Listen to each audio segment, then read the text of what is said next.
या देवी सर्वभूतेषु मातृरूपेण संस्थिता नमस्तस्यै नमस्तस्यै नमस्तस्यै नमो नमः। ओम दुम दुर्गाय नमः। ओम स्कंद मात्रयै नमः।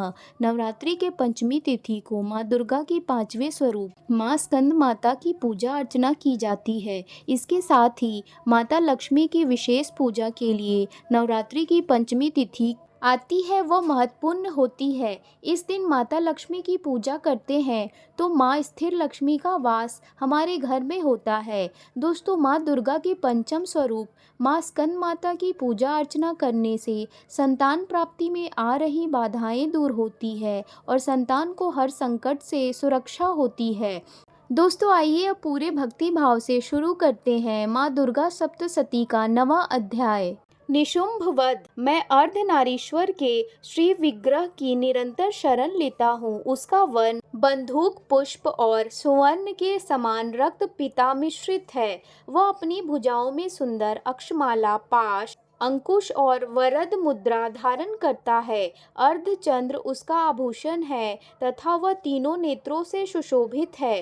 राजा ने कहा, भगवान, आपने रक्त बीज के वध से संबंध रखने वाली देवी चरित्र का यह अद्भुत महात्म्य मुझे बतलाया। अब रक्त बीज के मारे जाने पर अत्यंत क्रोध में भरे हुए शुंभ और निशुंभ ने जो कर्म किया है उसे मैं सुनना चाहता हूँ। ऋषि कहते हैं, राजन, युद्ध में रक्त बीज तथा अन्य दैत्यों के मारे जाने पर शुंभ और निशुंभ के क्रोध की सीमा न रही। अपनी विशाल सेना इस प्रकार मारी जाती देख निशुंभ अमर्ष में भरकर देवी की ओर दौड़ा। उसके साथ असुरों की प्रधान सेना थी। उसके आगे पीछे तथा पार्श्व भाग में बड़े बड़े असुर थे जो क्रोध से ओठ चबाते हुए देवी को मार डालने के लिए आए। महापराक्रमी शुंभ भी अपनी सेना के साथ मातृगणों से युद्ध करके क्रोधवश चंडिका को मारने के लिए आ पहुंचा। तब देवी के साथ शुंभ और निशुंभ का घोर संग्राम छिड़ गया।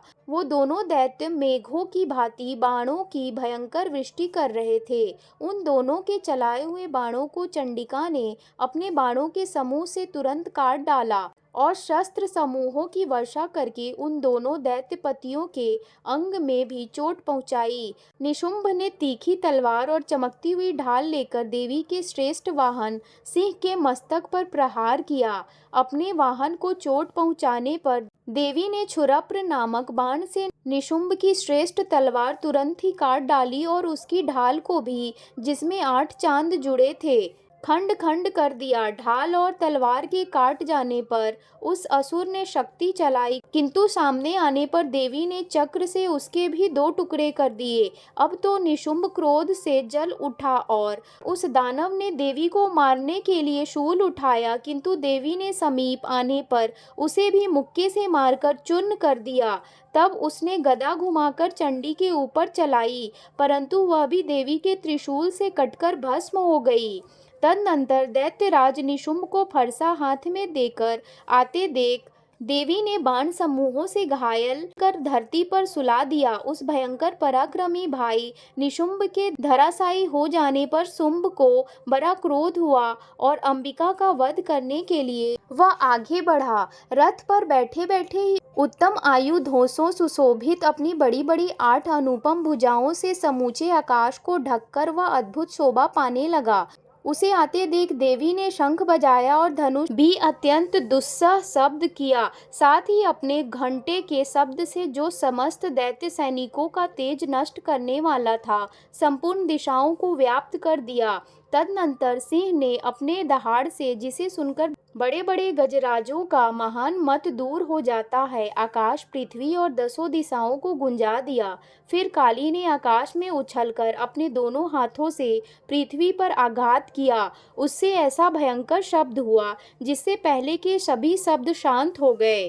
तत्पश्चात शिवदूती ने दैत्यों के लिए अमंगलजनक अट्टहास किया। इन शब्दों को सुनकर समस्त असुर थर्रा उठे, किंतु शुंभ को बड़ा क्रोध हुआ। उस समय देवी ने जब शुंभ को लक्ष्य करके कहा, ओ दुरात्मन, खड़ा रह, खड़ा रह। तभी आकाश में खड़े हुए देवता बोल उठे, जय हो, जय हो। शुंभ ने वहां आकर ज्वालाओं से युक्त अत्यंत भयानक शक्ति चलाई। अग्निमय पर्वत के समान आती हुई उस शक्ति को देवी ने बड़े भारी भारी लुके से दूर हटा दिया। उस समय शुंभ के सिंह नाद से तीनों लोग गूंज उठे। राजन, उसकी प्रतिनिधि से वज्रपात के समान भयानक शब्द हुआ, जिसने अन्य सब शब्दों को जीत लिया। शुंभ के चलाए हुए बाणों के देवी ने और देवी के चलाए हुए बाणों के शुंभ ने अपने भयंकर बाणों द्वारा सैकड़ों और हजारों टुकड़े कर दिए। तब क्रोध में भरी हुई चंडिका ने शुंभ को शूल से मारा। उसके आघात से मूर्छित हो वह पृथ्वी पर गिर पड़ा। इतने में ही शुंभ को चेतना हुई कि उसने धनुष हाथ में लेकर बाणों द्वारा देवी काली तथा सिंह को घायल कर डाला है। फिर उस दैत्यराज ने 10,000 बाहें बनाकर चक्रों के प्रहार से चंडिका को आच्छादित कर दिया। तब दुर्गम पीड़ा का नाश करने वाली भगवती दुर्गा ने कुपित होकर अपने बाणों से उन चक्रों तथा बाणों को काट गिराया। यह देख कि शुंभ दैत्य सेना के साथ चंडिका का वध करने के लिए हाथ में गदा ले बड़े वेग से दौड़ा। उसके आते ही चंडी ने तीखी धार वाली तलवार से उसकी गदा को शीघ्र ही काट डाला। तब उसने शूल हाथ में ले लिया। देवताओं को पीड़ा देने वाले निशुंभ को शूल हाथ में लिए आते देख चंडिका ने वेग से चलाए हुए अपने शूल से उसकी छाती छेद डाली। शूल से विदीर्ण हो जाने पर उसकी छाती से एक दूसरा महाबली एवं पराक्रमी पुरुष खड़ी रह कहता हुआ निकला। उस निकलते हुए पुरुष की बात सुनकर देवी ठठाकर हंस पड़ी और खड्ग से उन्होंने उसका मस्तक काट डाला। फिर तो वह पृथ्वी पर गिर पड़ा। तदनंतर सिंह अपनी दाढ़ों से असुरों की गर्दन कुचलकर खाने लगा। यह बड़ा भयंकर दृश्य था। उधर काली तथा शिवदूती ने भी अन्याय दैत्यों का भक्षण आरंभ किया। कौमारी की शक्ति से विदीर्ण होकर कितने ही महादैत्य नष्ट हो गए। ब्राह्मणी के मंत्रपूत जल से निस्तेज होकर कितने ही भाग खड़े हुए। कितने ही दैत्य माहेश्वरी के त्रिशूल से छिन्न भिन्न हो धराशायी हो गए। वाराही के थुथुन के आघात से कितनों का पृथ्वी पर कचूमन निकल गया। वैष्णवी ने भी अपने चक्र से दानवों के टुकड़े टुकड़े कर डाले। इंद्री के हाथ से छूटे हुए वज्र से भी कितने ही प्राणों से हाथ धो बैठे। कुछ असुर नष्ट हो गए, कुछ उस महायुद्ध से भाग गए तथा कितने ही काली शिव दूती तथा सिंह के ग्रास बन गए। इस प्रकार श्री मार्कंडे पुराण में सावर्णिक मनवंतर की कथा के अंतर्गत देवी महात्म्य में निशुंभ वध नामक 9वां अध्याय पूरा हुआ। 10वां अध्याय शुंभ वध। मैं मस्तक पर अर्ध चंद्र धारण करने वाली शिव शक्ति स्वरूपा भगवती कामेश्वरी का हृदय में चिंतन करता हूँ। वे तपाए हुए स्वर्ण के समान सुंदर है। सूर्य, चंद्रमा और अग्नि, ये ही तीन उनके नेत्र हैं तथा वे अपने मनोहर हाथों में धनुष, बाण, अंकुश, पाश और शूल धारण किए हुए हैं। ऋषि कहते हैं, राजन, अपने प्राणों के समान प्यारे भाई निशुंभ को मारा गया देख तथा सारी सेना का संहार होता जान शुंभ ने कुपित होकर कहा, दुष्ट दुर्गे, तू बल के अभिमान में आकर झूठ मूठ का घमंड न दिखा। तू बड़ी मानिनी बनी हुई है, किंतु दूसरी स्त्रियों के बल का सहारा लेकर लड़ती है। देवी बोली, ओ दुष्ट, मैं अकेली ही हूँ। इस संसार में मेरे सिवा दूसरी कौन है? देख, ये मेरी ही विभूतियाँ हैं, अतः मुझ में ही प्रवेश कर रही हैं। तदनंतर ब्राह्मणी आदि समस्त देवियां अंबिका देवी के शरीर में लीन हो गई। उस समय केवल अंबिका देवी ही रह गई। देवी बोली, मैं अपनी ऐश्वर्य शक्ति से अनेक रूप में यहाँ उपस्थित हुई थी। उन सब रूपों को मैंने समेट लिया। अब अकेली ही युद्ध में खड़ी हूँ। तुम भी स्थिर हो जाओ। ऋषि कहते हैं, तदनंतर देवी और शुंभ दोनों में सब देवताओं तथा दानवों के देखते देखते भयंकर युद्ध छिड़ गया। बाणों की वर्षा तथा तीखे शास्त्रों एवं दारुण अस्त्रों के प्रहार के कारण उन दोनों का युद्ध सब लोगों के लिए बड़ा भयानक प्रतीत हुआ। उस समय अंबिका देवी ने जो सैकड़ों दिव्य अस्त्र छोड़े थे, उन्हें दैत्यराज शुंभ ने उनके निवारक अस्त्रों द्वारा काट डाला। इसी प्रकार शुंभ ने भी जो दिव्य अस्त्र चलाए, उन्हीं परमेश्वरी ने भयंकर हुंकार शब्द के उच्चारण आदि द्वारा खिलवाड़ में ही नष्ट कर डाला। तब उस असुर ने सैकड़ों बाणों से देवी को आच्छादित कर दिया। यह देख क्रोध में भरी हुई उन देवी ने भी बाण मारकर उसका धनुष काट डाला। धनुष कट जाने पर फिर दैत्यराज ने शक्ति हाथ में ली, किंतु देवी ने चक्र से उसके हाथ की शक्ति को भी काट गिराया। तत्पश्चात दैत्यों के स्वामी शुंभ ने 100 चांद वाली चमकती हुई ढाल और तलवार हाथ में ली। उस समय देवी पर धावा किया। उसके आते ही चंडिका ने अपने धनुष से छोड़े हुए तीखे बाणों द्वारा उसके सूर्य किरणों के समान उज्जवल ढाल और तलवार को तुरंत काट दिया। फिर उस दैत्य के घोड़े और सारथी मारे गए। धनुष तो पहले ही कट चुका था, अब उसने अंबिका को मारने के लिए उद्धत भयंकर मुदगर हाथ में लिया। उसे आते देख देवी ने अपने तीक्ष्ण बाणों से उसका मुदगर भी काट डाला। तिस पर भी वह असुर मुक्का तानकर बड़े वेग से देवी की ओर झपटा। उस दैत्यराज ने देवी की छाती में मुक्का मारा। तब उन देवी ने भी उसकी छाती में एक चाटा जड़ दिया। देवी का थप्पड़ खाकर दैत्यराज शुंभ पृथ्वी पर गिर पड़ा, किंतु पुनः सहसा पूर्ववत उठकर खड़ा हो गया। फिर वह उछला और देवी को ऊपर ले जाकर आकाश में खड़ा हो गया।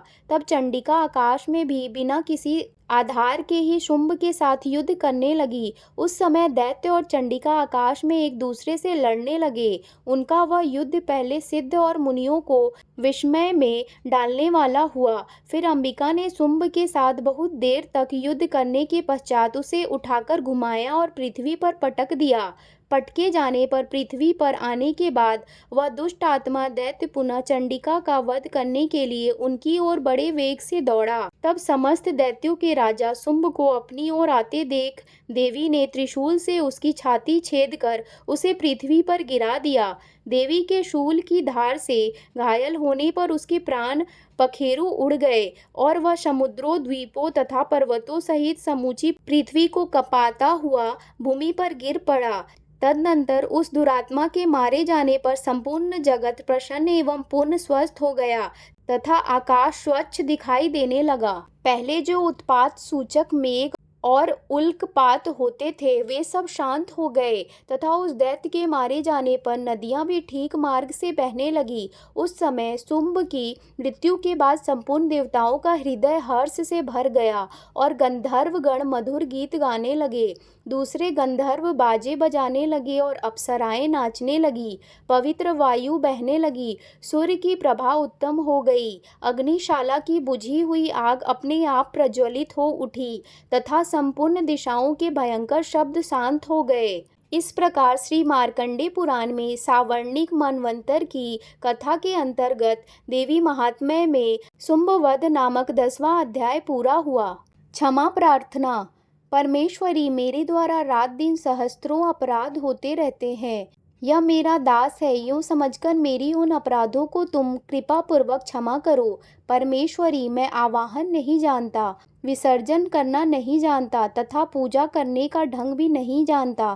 क्षमा करो देवी सुरेश्वरी, मैंने जो मंत्रहीन, क्रियाहीन और भक्तिहीन पूजन किया है वह सब आपकी कृपा से पूर्ण हो। सैकड़ों अपराध करके जो भी तुम्हारी शरण में जा जगदम्बा कहकर पुकारता है उसे वह गति प्राप्त होती है जो ब्रह्मादि देवताओं के लिए भी सुलभ नहीं है।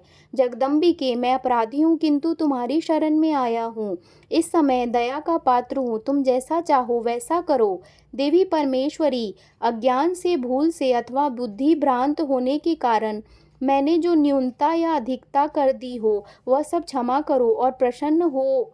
सच्चिदानंद स्वरूपा परमेश्वरी, जगन्माता कामेश्वरी, तुम प्रेम पूर्वक मेरी यह पूजा स्वीकार करो और मुझ पर प्रसन्न रहो। देवी सुरेश्वरी, तुम गोपनीय से भी गोपनीय वस्तु की रक्षा करने वाली हो। मेरे निवेदन किए हुए इस जप को ग्रहण करो। तुम्हारी कृपा से मुझे सिद्धि प्राप्त हो। आरती।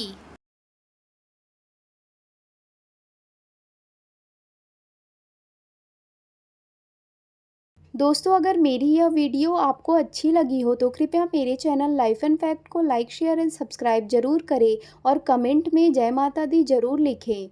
धन्यवाद।